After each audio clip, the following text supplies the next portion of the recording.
ಮುಲ್ಕಿ ವಿಜಯ ಕಾಲೇಜಿನ ಅರ್ಪಣಾ ವೇದಿಕೆಯಲ್ಲಿ ಪ್ರತಿಭಾ ಸೌರಭ ಕಾರ್ಯಕ್ರಮದ ಉದ್ಘಾಟನಾ ಸಮಾರಂಭ ನಡೆಯಿತು.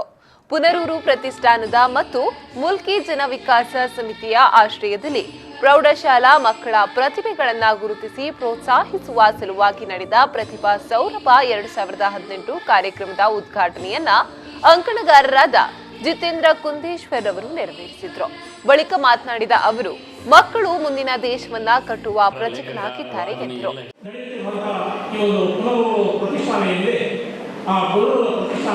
ಎರಡನೇ ವರ್ಷಕ್ಕೆ ಪ್ರತಿಭಾ ಸೌರಭ ಎನ್ನತಕ್ಕಂತಹ ಒಂದು ಕಾರ್ಯಕ್ರಮವನ್ನು ಹಮ್ಮಿಕೊಳ್ಳುವುದರ ಮುಖಾಂತರ ಸುಮಾರು ಮುಲ್ಕಿ ಹೋಬಳಿಯ 26 ಪ್ರೌಢಶಾಲೆಗಳ ವಿದ್ಯಾರ್ಥಿನಿಯರ ಪ್ರತಿಭೆಯನ್ನು ಗುರುತಿಸಿ ಬೆಳೆಸಿದಂತಹ ಒಂದು ಕಾರ್ಯವನ್ನು ಈ ಪ್ರತಿಷ್ಠಾನ ಮಾಡ್ತಾ ಇದೆ ಎನ್ನುವುದು ನಮಗೆ ಅತ್ಯಂತ ಸಂತೋಷವನ್ನು ಉಂಟು ಮಾಡತಕ್ಕಂಥ ಒಂದು ವಿಷಯ.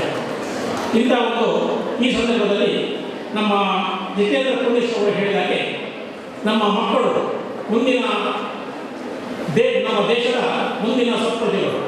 ಆ ಸತ್ಪ್ರಜೆಗಳಲ್ಲಿ ಇರತಕ್ಕಂತಹ ಒಂದು ಗುಪ್ತ ಪ್ರತಿಭೆಯನ್ನು ಗುರುತಿಸಿ ಬೆಳೆಸಬೇಕಾದರೆ ಇಂತಹ ಒಂದು ಕಾರ್ಯಕ್ರಮಗಳನ್ನು ಹಮ್ಮಿಕೊಳ್ಳುವುದು